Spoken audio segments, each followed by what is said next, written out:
What are the most important factors for a relationship to be successful? What do you need for the relationship to have a higher chance of success over time? I'm walking over here. Let me just get to a quiet place. Hello, my name is Miran Faris. Today we're going to talk about factors that make a relationship successful. Now, what I'm going to specifically focus on are factors that have to do before you meet someone, because things change a little bit after you meet someone, and the parameters of a relationship are a little bit different when you are in it for 6 months, a year, 2 years. But there are some signs and some things to see and to pay attention to first when you see someone, which can give you a clue of who that person is and if you're connected or not, or if you can connect. So let me backtrack a little bit. First, inside a relationship, what's very important is communication. Communication is the key for a successful relationship. You have to talk to each other. You have to say what is it you like and what is it you don't like.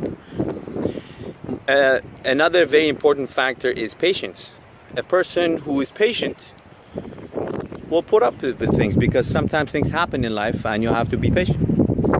Being considerate is a very important factor when you are in a relationship. Now, question for the day is, what do you look for before you get into a relationship so that you will have these things when you are in a relationship? First of all, and the most important part is, do you have what it takes to be in a relationship? Do you have these attributes? Do you have what it takes to be? Are you committed? Do you have patience? Are you a good communicator? If not, take a look at yourself first. See what kind of person you are, and if you are able to contribute to a relationship at this time. Once you have taken a good look inside yourself and see you have what it takes and you're ready, these are 5 factors that I'm going to give you to look for a higher chance of success in a relationship. I call them the 5 prongs of success, kind of like the 5 fingers. 5 things you should look for that will give you a clue of how the relationship will fold out in the future. Some of these may seem pretty rudimentary to you, but if you look around you and see the people around you who are in relationships, you see a lot of these things are actually missing. Alright, let's start with the first one. The most important part of a high chance of success in a relationship is physical attraction. It's not that simple. Over 80% of people that I know are in a relationship for other reasons than physical attractions. You know, time, family status, education, stability, whatever. You have to be physically attracted to the person you're going to be with. People tell me, yeah, but people change. What I'm today might not be what I'm going to be in 10 years. True, everybody changes. But my grandmother used to say, you have to like the face of the person you're with. So that initial physical attraction, that spark that connects you at the first stage, it's kind of the glue that comes back in life and will reconnect you when things get hard. It's basically that image that gets planted in your head and it will stay there. My parents have that. They've been married for over 50 years and they still look at each other as if they just met. They change, obviously, they're older, but they have that initial attraction. They both have it, and you can see it when they talk with each other. They're almost like teenagers. So physical attraction is an important element, a very important element of a relationship. Number 2, similar intelligence. And with that comes also a sense of awareness of self. So the word here is similar, not same. If 2 people are very smart, that's great. If 2 people are not very smart, whatever that means, that's great too. But smart not in terms of IQ, which I don't even know what it means. Smart in terms of awareness and open-mindedness. You have to be an open-minded person to learning, to absorbing information. That's a very important part of a relationship if you're open-minded to yourself. Everybody has something. Everybody has things that they are not good at, that they need to improve. Having the ability to hear that, to work on it, is a very important key to a relationship. Number three is a very important one. It's a similar sense of purpose. So if two people have ambition to be the president of the country, great. If two people want to sit on a couch and do nothing, that's great too. But the purpose and the ambition has to be similar. A disparity in two people will cause a lot of problems. One person wants to be working all the time, one person doesn't want to work. It's a big thing to look at when you meet someone and see where they want to go, what's their aspiration, what's their ambition. And it doesn't mean you don't have to be ambitious, but it means you kind of get a sense, are we compatible or not, when you meet a person. Number 4, which to me is a very important one, is a similar sense of humor. Humor will save a relationship very, very often when things are in turmoil. Being able to laugh together and having a good sense of humor will help save and improve the quality of a relationship. Now, number 5 is the most important one, and I'm going to take a minute to explain this one. Number 5 has 2 prongs.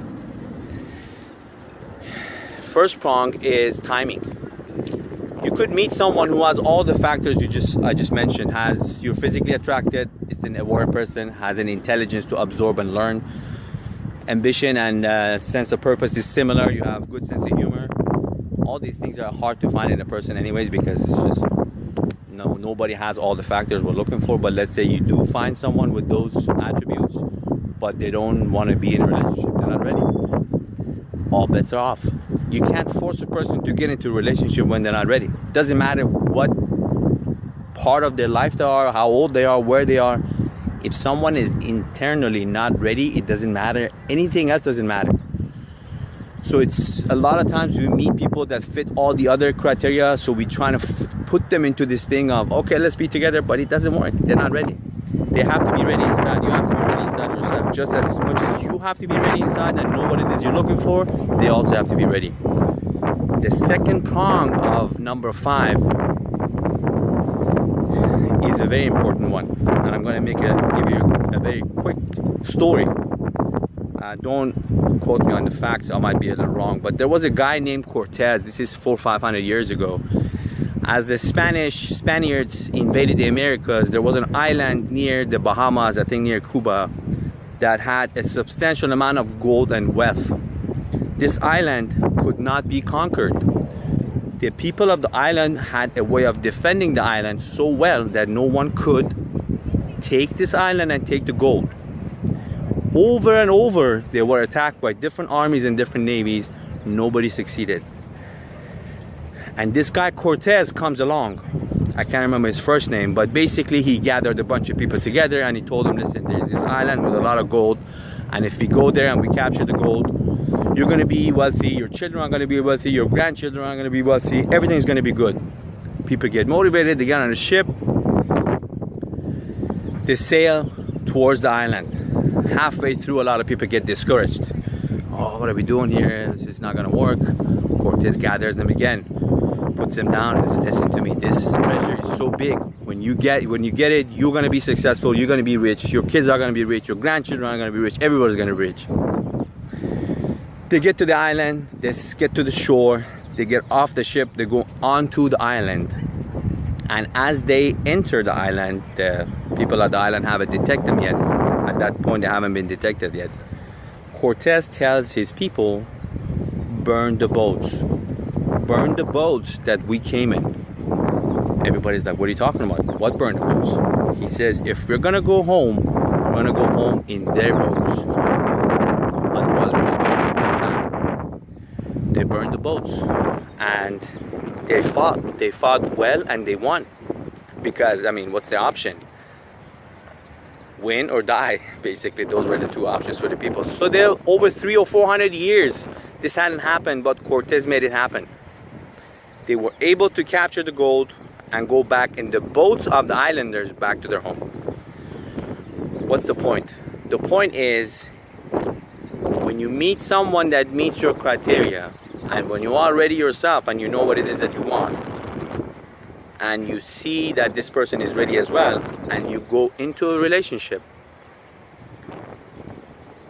then you burn the boats. That means you're gonna work from that point on. Things are gonna happen, hard times are gonna come, you can't give up.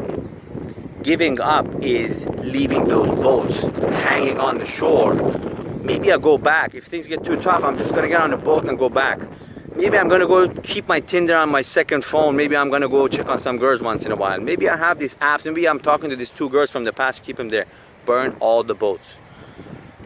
And stay committed, because the relationship takes work. Just like you work 8 hours a day or 10 hours a day or whatever time you work, relationships need work. You have to work on it. But the work pays off.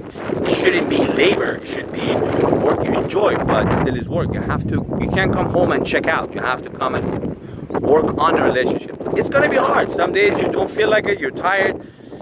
Boss is yelling at you, but when you get to the point where you find the person that you think is the right person, you have to work on it, just like my parents and my grandparents have for 50 years and 60 years. Can't easily give up. These days, a lot of people easily give up. They just throw the towels and they run away. So this is it. These are my quick tips for higher chance of success with the relationship. Hopefully they work for you. These are not facts, just opinions, my observations. Would love to hear your opinions. If you have them, please add them in the comment section, and let's all learn from each other. This is the Miran Fari's channel, giving back to life. Thank you for watching. Like the video if you did, and please subscribe to the channel for future videos. Have a great